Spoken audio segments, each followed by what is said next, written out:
Hello students, class 12th physics. Today we are going to discuss about our next topic, that is Wheatstone bridge. काफ़ी important topic है from exam point of view. इससे पक्का question आता है numerical based. अब Wheatstone bridge क्या है इसके बारे में समझते हैं. व्हीटस्टोन ब्रिज के अंदर सबसे पहले इसकी कंस्ट्रक्शन के बारे में समझेंगे. ठीक है, ये किस तरह से होता है. एक स्क्वायर की शेप में होता है. इस तरह से ये स्क्वायर की शेप में आपको नज़र आ रहा है. वायर्स जो हैं वो कनेक्टेड हैं. ठीक है, यहाँ पे P, Q, R and X, these are 4 resistors, जिसमें से हमें P और Q की वैल्यू क्या होती है, नोन होती है. ठीक है, these are known to us. तो रेजिस्टेंस जो हमने P और Q लगाए हैं इसके अंदर, उसकी वैल्यू हमें क्या होती है, पता होती है. तो इनकी वैल्यू पता है तो हम इनका रेशियो भी जान सकते हैं. तो Q/P की वैल्यू भी हमें पता होगी. ठीक है, इसी तरह से इसके अंदर देखो एक R रेजिस्टर लगा हुआ है. ये क्या है, वेरिएबल रेजिस्टेंस. ठीक है, वेरिएबल रेजिस्टेंस का मतलब है कि हम उसको अपने हिसाब से क्या कर सकते हैं, एडजस्ट कर सकते हैं. लेकिन P और Q क्या होंगे, फिक्स्ड होंगे. इनकी वैल्यूज जो है वो फिक्स्ड होती हैं. और X यहाँ पे जो आपको नजर आ रहा है, दिस इज अननोन रेजिस्टर. ठीक है, या फिर ये अननोन रेजिस्टेंस आप बोल सकते हैं, जिसकी वैल्यू हमें क्या करनी है, फाइंड आउट करनी है. इसकी वैल्यू हमें फाइंड आउट करनी है इसके अंदर. ठीक है, तो इस तरह से इसके अंदर 4 रेजिस्टर जो हैं वो इस तरह से अरेंज होंगे. इसके बीच में क्या नजर आ रहा है आपको, एक गैल्वेनोमीटर, जिसको हमने किससे लिखा है, कैपिटल G से. ठीक है, ये क्या होता है, गैल्वेनोमीटर. गैल्वेनोमीटर जो है वो किसके लिए हेल्प करता है, एक ऐसा डिवाइस है जो क्या डिटेक्ट करता है, इलेक्ट्रिक करंट को डिटेक्ट करता है. ठीक है, तो इलेक्ट्रिक करंट डिटेक्ट करने के लिए हम कौन सा इंस्ट्रूमेंट यूज कर रहे हैं यहाँ पे, गैल्वेनोमीटर. ठीक है, इस तरह से इसके अंदर एक पॉइंटर लगा होता है जो क्या करता है, मेजरमेंट शो करता रहता है. इसके अंदर ये डिफ्लेक्ट होता है, अपनी पोजीशन बदलता है. ठीक है, तो यहाँ पे एक EMF लगा हुआ है. ठीक है, तो EMF मतलब एक बैटरी लगी हुई है जहाँ से करंट क्या है वो फ्लो करेगा सर्किट के अंदर. और यहाँ पे एक की लगी हुई है. ठीक है, जैसे हमने इस की को बंद किया, मतलब स्विच ऑन किया, वैसे ही सर्किट क्या हो जाएगा, कंप्लीट हो जाएगा. और यहाँ से करंट जो है वो पॉजिटिव टू नेगेटिव एंड से क्या करना शुरू कर देगा, फ्लो करना शुरू कर देगा. ठीक है, तो हमने यहाँ से जो करंट इसके अंदर एंटर कर रहा है, हमने लेट किया कि ये करंट क्या है, I करंट. ठीक है, तो ए पॉइंट पर देखो यहाँ पे 2 वायर्स नजर आ रही हैं आपको. तो इसका मतलब जो करंट है वो क्या हो जाएगा, डिवाइड हो जाएगा. तो इस डायरेक्शन के अंदर कितना करंट जा रहा है, I1, और इस डायरेक्शन में कितना करंट जा रहा है, I2. ठीक है, तो A से लेके B पॉइंट तक पूरी वायर के अंदर करंट कितना रहेगा, I1. लेकिन यहाँ पे जाके ये फिर से 2 वायर्स में डिवाइड हो रहा है. तो यहाँ से जो करंट जा रहा है C तक, दैट इज I4. एंड जो गैल्वेनोमीटर वाली वायर में जा रहा है वो कितना हमने लेट किया, I3. ठीक है, तो यहाँ से हम लिख सकते हैं कि I4 जो है, I4 किसके इक्वल आएगा, I1 माइनस I3. इसमें से अगर इसकी वैल्यू माइनस कर देंगे तो हमारे पास कौन सा करंट मिलेगा, I4 करंट मिलेगा. ठीक है, तो इसी तरह से B पॉइंट से C तक जो वायर जा रही है, इसको हमने लेट किया I5 करंट. ठीक है, I5 किससे मिलकर बना, यहाँ से जो करंट आ रहा है और इस वायर से जो करंट आ रहा है, दोनों को मिलाएंगे तो हमें कौन सा करंट मिलेगा, I5. तो I5 को हम लिख सकते हैं I2 प्लस I3. ठीक है, तो इस तरह से ये पूरा इसके अंदर क्या किया, हमने सेटअप किया.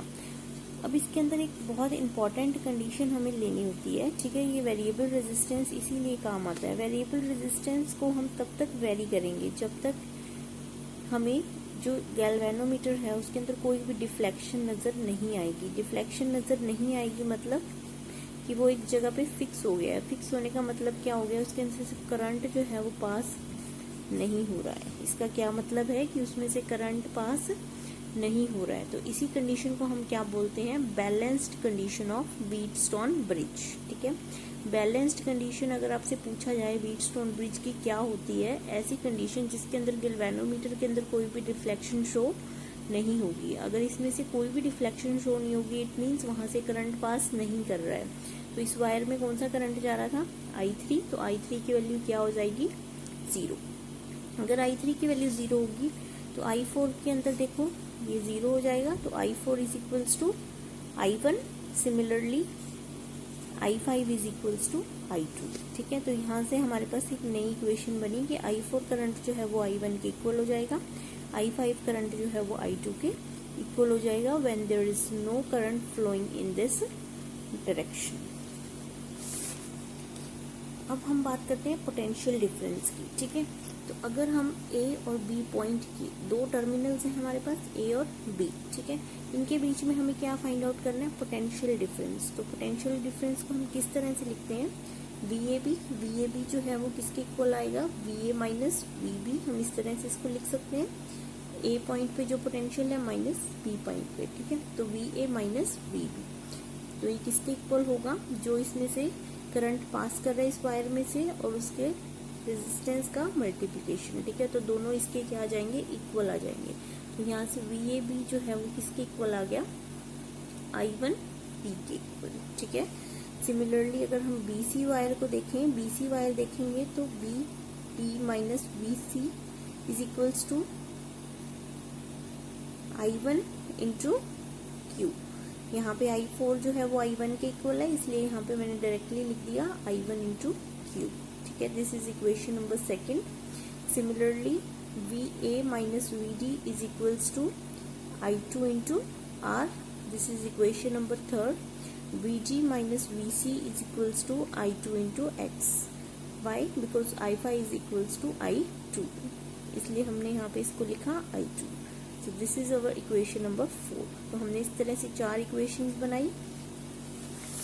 अब इसमें देखो, जब गैल्वेनोमीटर जो है वो बी और डी टर्मिनल्स के बीच में लाई कर रहा है, तो यहाँ से करंट जो है वो कोई भी करंट फ्लो नहीं कर रहा है। If there is no current flowing through it, it means the potential at B and potential at D both are at same. तो दोनों की जो वैल्यू होगी वो क्या होगी, सेम होगी। मतलब जिस पोटेंशियल पे ये होगा उसी पोटेंशियल पे ये होगा। इसका कहने का मतलब है कि VB माइनस VD जो है वो किसके इक्वल आएगा, 0 के इक्वल आएगा। इसका मतलब क्या है कि VB जो है वो किसके इक्वल हो गया, VD के इक्वल। इसका मतलब है कि दोनों पॉइंट्स के ऊपर पोटेंशियल जो है वो कैसा मिलेगा, हमें सेम मिलेगा। नमस्कार, GPM स्कूल बड़ोटवाड़ा ऑनलाइन क्लासेज में आपका स्वागत है। 11th क्लास पंजाबी का वर्क ਆਪਾਂ ਬਾਗਾਂ ਦਾ ਰਾਖਾ ਲੈਸਨ ਰਿਵਾਈਜ਼ ਕਰ ਰਹੇ ਸੀਗੇ। ਪਹਿਲੇ 4 ਕੁਐਸਚਨ ਆਪਾਂ ਕਰ ਲਏ ਸੀਗੇ। ਉਸ ਤੋਂ ਅੱਗੇ ਦੇਖੋ, ਕੱਲ ਆਪਾਂ 4 ਕੁਐਸਚਨ ਲਿਖੇ ਯਾਦ ਕੀਤੇ ਸੀਗੇ। ਜਿਹੜੇ ਬੱਚਿਆਂ ਨੇ ਇਸ ਕੁਐਸਚਨ ਸਟਾਰਟਿੰਗ ਵਿੱਚ ਕਰ ਰੱਖੇ ਨੇ ਦੁਬਾਰਾ ਨਹੀਂ ਕਰਨਗੇ। ਅੱਜ ਤੁਸੀਂ ਕੀ ਕਰਨਾ ਹੈ, ਕੁਐਸਚਨ ਨੰਬਰ 5, 6, 7 ਤੇ 8 8 ਹੀ ਕੁਐਸਚਨ ਨੇ। ਇਹ ਕੁਐਸਚਨ ਤੁਸੀਂ ਲਿਖੋਗੇ ਤੇ ਯਾਦ ਕਰੋਗੇ। ਉਹੀ ਬੱਚੇ क्वेश्चन लिखणगे जिन्हों ने पहला ये क्वेश्चन नहीं लिखे हुए। जिन्होंने लिखे हुए वो केवल इन्हों याद करनगे। धन्यवाद। अगर दोनों पे पोटेंशियल सेम है, मतलब VB is equals to VD है, तो हम इक्वेशन नंबर फर्स्ट और इक्वेशन नंबर 3 को अगर देखें तो equation number first and equation number 3 बिल्कुल सेम हो जाएंगी। इस तरह से, because VB is equals to VD, तो हम इसको रिप्लेस कर सकते हैं। तो VAB को हमने लिख दिया VA minus VD, that is equals to I1 into P। Similarly VA minus VD is equals to I2 into R। तो इसका मतलब क्या हो गया, दोनों इक्वेशंस क्या होगी, बिल्कुल सेम हो गई हैं। तो हमने इसको लिख दिया I1P is equals to I2 R। This is our equation number 5। अब हम इक्वेशन नंबर 2 और इक्वेशन नंबर 4 को अगर देखें तो ये दोनों भी आपस में क्या हो जाएंगे, इक्वल हो जाएंगे, क्योंकि यहाँ पे VB जो है वो VD के इक्वल होगा। तो ये दोनों इक्वेशन क्या बनेंगी, बिल्कुल सेम बनेंगी। तो इसी तरह से हमने I1Q is equals to I2X लिखा, and this is our equation number 6। हमने 6 इक्वेशंस बना लिए। तो अब हमारा जो फाइनल रिजल्ट है वो यहीं से मिलेगा। ठीक है, हम अब इन दोनों को क्या कर रहे हैं, डिवाइड कर रहे हैं। 6 इक्वेशन को हमने 5 से क्या किया, डिवाइड किया। तो जब हमने डिवाइड किया तो हमें क्या मिला, I1Q upon I1P is equals to I2X upon I2R। This is I1। तो I1 से I1 कैंसिल हो जाएगा, I2 से I2 कैंसिल हो जाएगा। तो हमें क्या मिलेगा, Q by P is equals to X by R। ठीक है, तो Q हमें पता है, P हमें पता है, R भी हमें पता है, बट अननोन क्या था, X, और यही हमें क्या करना है, फाइंड आउट करना है। तो X कैसे निकलेगा, Q by P into R। ठीक है, तो हमें अननोन की वैल्यू फाइंड आउट करनी थी। तो इस मेथड से हमने क्या किया, अननोन रेजिस्टेंस की वैल्यू को फाइंड आउट किया। ठीक है, थैंक यू।